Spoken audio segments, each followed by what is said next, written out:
Imagine walking down, like, aisle 4 of your local pet shop. Just a totally normal Tuesday. Right, exactly. You are there on a purely mundane errand. You just need to grab, I don't know, paper towels, maybe some water conditioner, or a replacement sponge filter. Mundane stuff. Yeah, it is an environment completely designed to be predictable. But then, you glance over at one of the display tanks and you suddenly lock eyes with a creature that looks like it just dragged itself right out of the Jurassic period. Oh, man, that'll wake you up. It totally jolts you out of your routine. Well, yeah, I mean, it shatters that highly curated retail illusion. You walk into this commercial space expecting standardized products. Right. And instead, you are confronted with this biological anomaly that it feels entirely out of place. It's that abrupt collision of the everyday mundane with something deeply, profoundly ancient. Which is exactly what we are getting into today. Welcome in, by the way. We are diving into a really fascinating piece of writing today that captures that exact feeling. It really does. So our single source for this deep dive is a short but just an incredibly evocative blog post. It's from a series called Notes on Fishkeeping. Specifically part 254, right? Yes, part 254. It was written by an author named Ang on May 12, 2026, and it's titled Armor and Ailment, Observations of the Giant Raphael Catfish. It's such a great read. It reads almost like a field journal entry, but the field happens to be a suburban retail store. Which is what makes it so compelling, honestly. The mission of our deep dive today is to explore the absolute joy of unexpected discoveries hiding in those completely mundane moments. Oh, there's so much to learn from them. Exactly. We're going to look at how observing a single highly unusual creature on a routine supply run can teach us these profound lessons about, evolutionary biology, hidden histories, and ultimately what true resilience looks like. Yeah, and to really understand Ang's observation, we need to examine that immediate psychological reaction to spotting this creature, amidst the plastic plants and the standard growl. Oh, the mistaken identity part. Exactly. So Ang spots this bony, prehistoric-looking fish and immediately assumes it is a pleco. Okay, let's unpack this, because that is just, it's wild when you actually look at the fish in question. Right. For Ang to mistake this armored beast for a standard pleco is essentially it's like walking into your backyard, spotting a wild miniature tiger hiding in the bushes and saying, oh, what a uniquely striped tabby cat. That's a great way to put it. I mean, they might share the same physical space, but the presence and the biology are worlds apart. So why do our brains instinctively try to box the unknown into these safe, familiar categories the second we see something truly unusual? Well, it really comes down to cognitive heuristics, especially in an environment where we feel we know the rules. Like a pet shop. Exactly. A local fish shop is a highly categorized space. You expect tetras in one section, cichlids in another, and, common bottom dwellers like plecos doing the cleanup work in the corners. They have their designated roles. Right. So when the brain encounters an outlier, like a heavily armored, spiky giant, it just scrambles for the nearest familiar reference point to avoid cognitive overload. The pleco is the standard mental file for a large, dark-colored bottom dweller. But the feeling didn't match the mental file. Right. Because Ang specifically described it as prehistoric looking right off the bat. Exactly. The instinct that something was profoundly different was there, even if that initial label was wrong. Yeah, that dissonance is key. Ang felt the anomaly but applied the familiar label anyway. And what broke that cognitive loop was simply having a conversation. Right, asking a question. Yeah. Ang struck up a chat with the shop owner. And it turned out it wasn't a pleco at all. It was a giant Raphael catfish, scientifically known as Megalodoras uranoscopus. Megalodoras uranoscopus? That even sounds prehistoric. It does. And that simple act of asking a question unlocked the true identity of the animal. Yeah. It peeled away that familiar mask we so often project onto things we don't understand. And once that familiar mask is gone, we can finally look at the physical features that triggered that prehistoric alarm in Ang's brain in the first place. The armor. Yes, the armor. The most striking detail in the post is this armor. Ang observes a row of thorny, white, bony plates running along the sides of the fish. Yeah, the scutes. The scutes, right. And Ang uses this vivid imagery, noting they look almost as if someone had painted them on with a thick white marker. The visual contrast there must have been really startling against the darker body of the catfish. It sounds incredibly decorative, almost like high contrast warning colors on a poison dart frog, or someone taking a white paint pen to a heavy-duty armored vehicle just to make it pop. It does have that aesthetic, yeah. But I have to push back a little on the idea of this being primarily a visual display. Oh, absolutely. Because in nature, a feature described as bony and thorny usually implies a serious structural cost, right? So if it looks like a striking painted-on white marker streak, how is it functioning as heavy-duty armor? Isn't it just like a form of camouflage or visual disruption? Well, what's fascinating here is that visual disruption might be a secondary benefit in the dappled light of the Amazon basin. But make no mistake, the primary function of a scute is brutal structural defense. Brutal defense, okay. Yeah. These aren't scales. A standard fish scale is relatively flexible and it overlaps like a shingle on a roof. Right. But a scute is a solid plate of dermal bone. It is essentially bone that forms within the skin layer itself. Wait, so it's literally wearing its skeleton on the outside? In a manner of speaking, yeah. And they don't just sit on the skin, they interlock. Imagine the rebar placed inside concrete to give it tensile strength. Oh, wow. But deployed on the surface.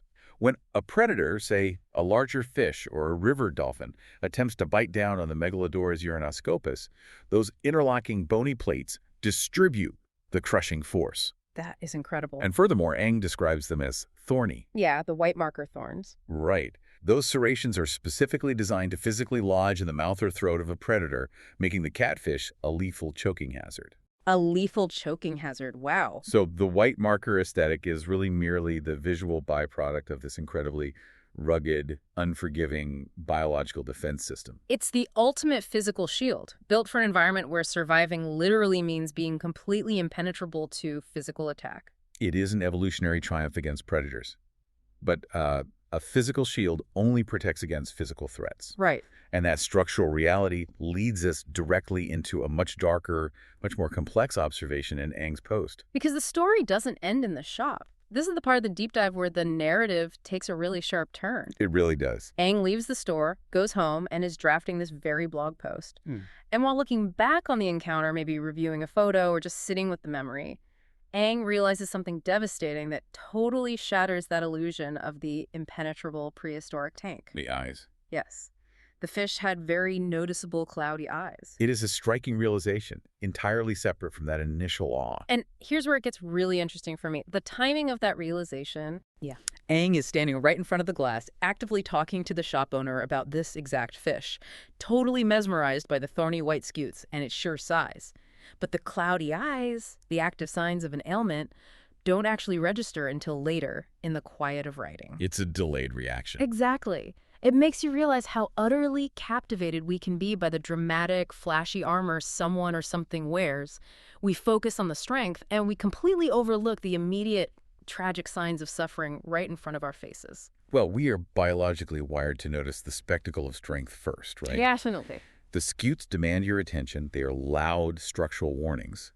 Cloudy eyes, on the other hand, are a quiet symptom of an internal or environmental struggle. It takes a completely different kind of observation to see vulnerability, especially when it is wrapped in armor. That makes a lot of sense. And when Eng finally processes this, the post pivots from observation to diagnosis. Eng hypothesizes 3 potential causes for the ailment: struggling with poor water quality, experiencing physical trauma, or fighting a bacterial infection. Let's actually dig into the mechanics of those hypotheses, because Eng's deduction points to a massive biological irony. Oh, huge irony. We just established that this fish is covered in dermal bone literal external rebar designed to stop crushing jaws. But how do microscopic threats bypass all of that to cause cloudy eyes? Because armor is completely useless against chemistry. Okay. Let's look at the first hypothesis. Yeah. Poor water quality. In a closed aquatic environment, fish constantly excrete waste, primarily in the form of ammonia. Right, which is toxic. Highly toxic. Yeah. If the biological filtration isn't handling that waste, the ammonia levels spike. Ammonia doesn't need to bite through a scute, It dissolves in the water and chemically burns the softest exposed tissues first, which are the gills and the eyes. Wait, so the cloudiness is actually a chemical burn? It is the body's desperate response to a chemical burn. Yeah. The eye reacts to that caustic water by overproducing a thick, opaque mucosal layer just to protect the delicate cornea. Oh, man. That mucosal buildup is what we are seeing as cloudiness. That is rough. And what about the trauma and the bacterial infection Aang mentioned? They usually go hand in hand. Physical trauma, perhaps a scratch on the cornea from a net or bumping into glass in a panic, creates a microscopic breach. Like a tiny cut. Exactly. Now, the fish's immune system should normally fight off the bacteria in the water. But if the fish is highly stressed, its body floods with cortisol. Which is the stress hormone. Right. And chronic high cortisol suppresses the immune system. At that point, opportunistic bacteria that are always present in the water column enter that microscopic scratch, they multiply, and they cause a severe infection, again resulting in an opaque, cloudy eye. It is a brutal reality check. The Megalodoras uranoscopus spent millions of years evolving physical armor to survive the Amazon, only to be completely defenseless against the invisible, dissolved threats of its environment. It really shows that being impenetrable in one specific way does not equate to invulnerability. Not at all. A bacterial infection does not care about your thorny white scutes. It doesn't. And it completely reframes the object of study. Aang is no longer just looking at a fascinating biological specimen. Aang is looking at a patient. A patient in distress. Yes, the fish is in distress. And identifying those causes, the poor water quality, the trauma, the stress, it begs the question of how this majestic creature ended up in a suburban retail shop in such a battered condition. Which brings us to the missing piece of the puzzle. During that chat with the shop owner, Aang uncovered the hidden history of this specific fish. The trade-in. Exactly.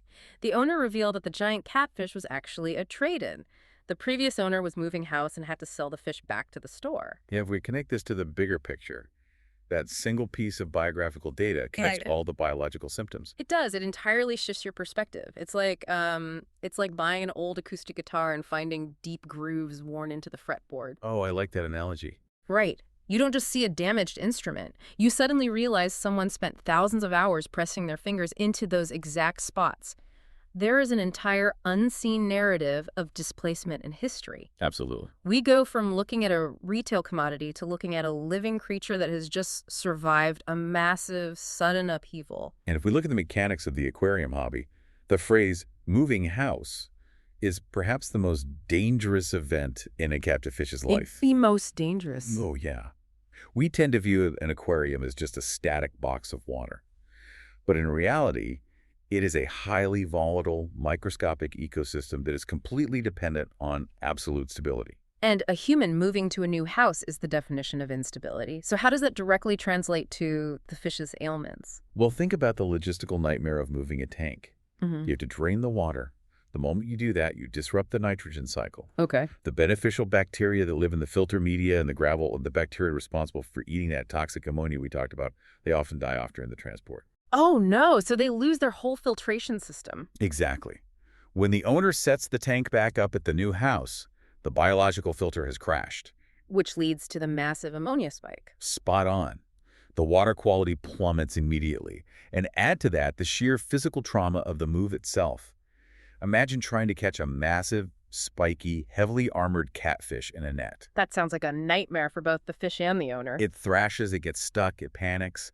The fish's cortisol levels go through the roof, suppressing its immune system right as it is dropped into a new, uncycled tank full of ammonia. Wow. So the cloudy eyes were basically inevitable. They really were. Aang's hypotheses were spot on. The stress of the human's life event directly caused the chemical and biological collapse of the fish's environment. The human backstory bypassed the evolutionary armor just as effectively as the ammonia did. It highlights the profound interconnectedness of observation. You cannot separate the biological symptoms of the creature from the environmental and historical context it was subjected to. It's a heavy realization.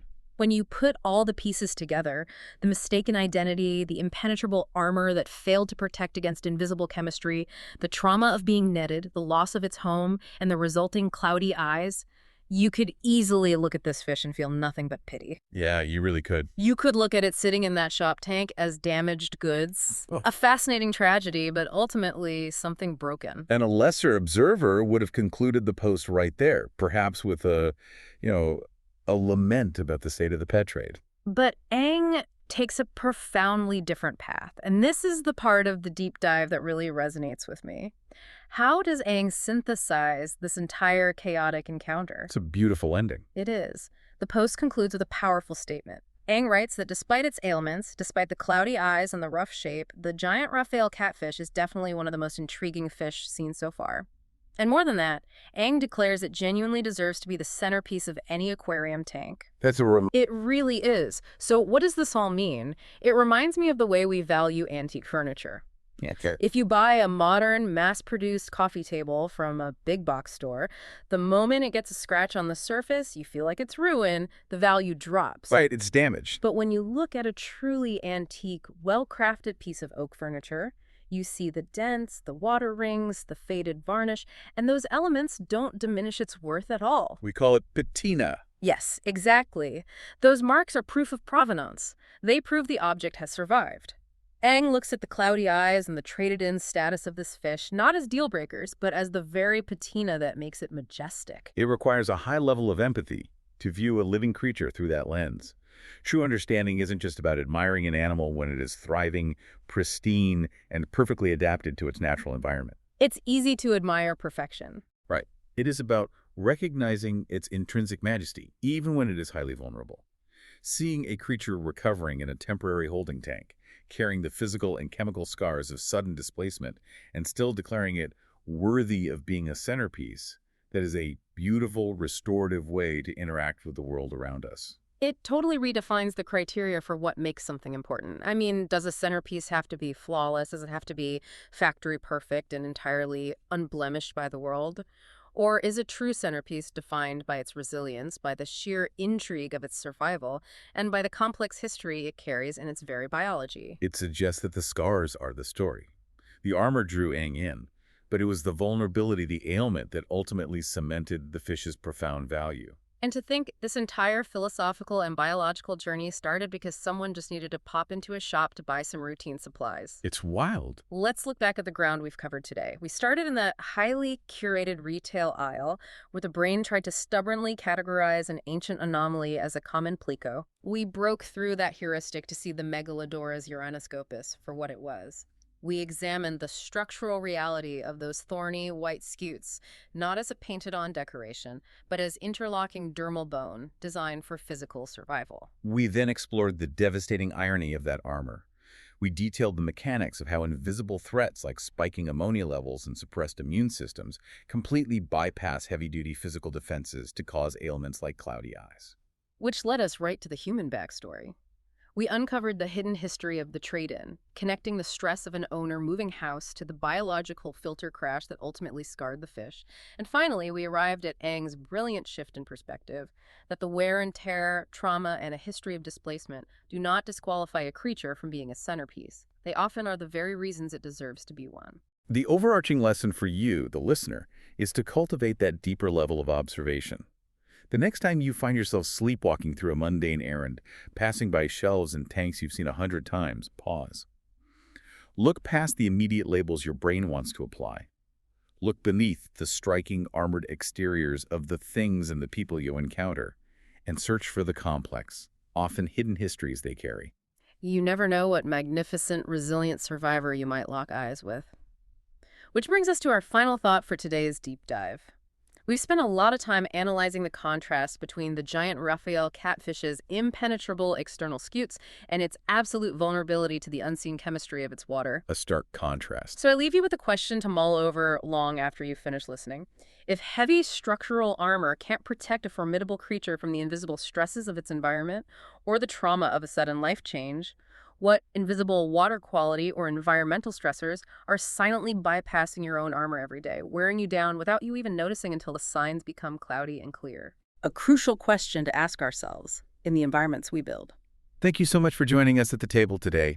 Take care of yourselves, check your own water quality, and we'll see you on the next deep dive.